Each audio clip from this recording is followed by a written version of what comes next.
Hello again, my name is Nicola and I'm an artist educator for Carousel Players.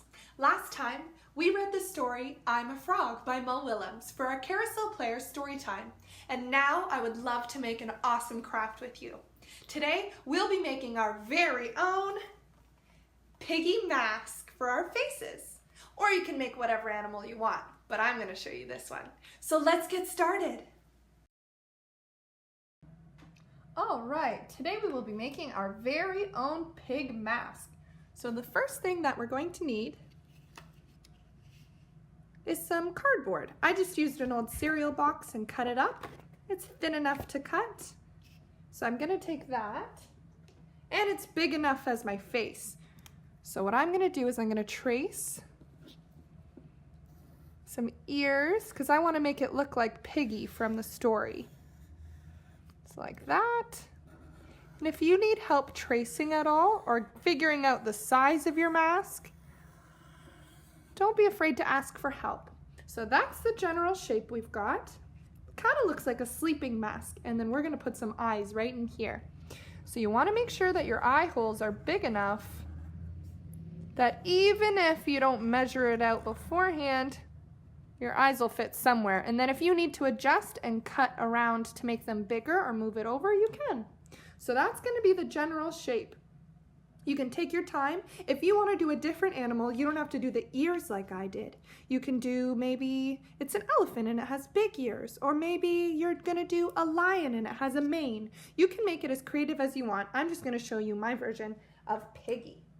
So the next thing we're going to want to do is paint it or color it in before cutting it out. I'm not going to paint it only because it's going to stay wet, but I will start to show you how to color, or pardon me, to cut it out. So we're going to take our scissors and cut along these lines here.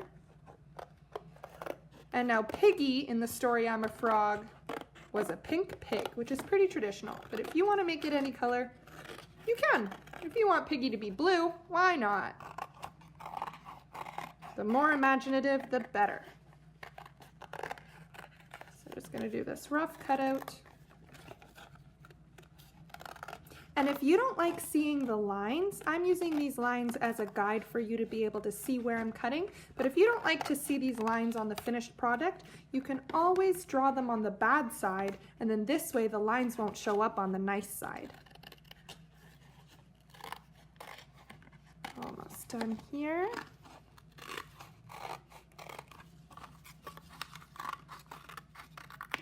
There we go. So there it is, our mask.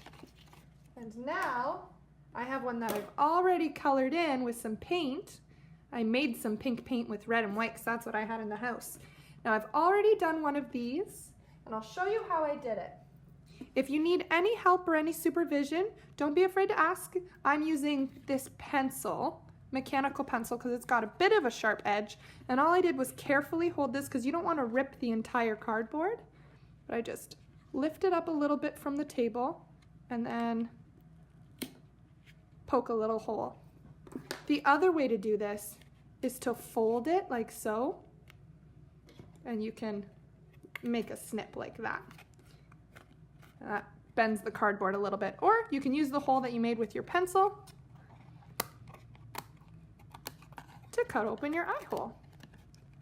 So we'll go around and try to follow that guide that we made underneath.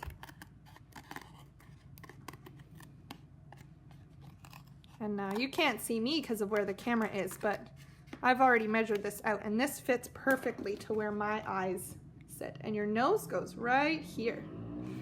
Now we want to make it look as personal as possible. So now we get to have fun and be creative. I'm going to use this red marker here to color in the ears, make it a little more detailed. There we go. Awesome. And let's do the piggy nose. So this is going to sit on top of my nose, but that's okay. And I think I'd also like, I think I want mine to have eyelashes because she's feeling glamorous today. There we go. Maybe we outline her nose a little bit. There we go. That's looking better already. You can add any details you want. You can make it even better with more details, or you can keep it simple like I did. It's totally up to you. And once that's all done, you want to flip it over and grab ribbon or string, whichever works, and measure it out. I'm just using some tape to tape it down like this. As close to the edge as possible you want the tape, otherwise your head's going to be a little over to the side. And like I mentioned, I measured mine out already. So I'm going to do that. Then you just snip off the end. And you've got your very own mask. That's my piggy mask. And you can put it on your head just like that. Perfect. Awesome, I can't wait to see yours. Thanks for making this craft with me. And if you have any questions, you can pause the video and rewind and watch along. We'll see you again soon. Bye.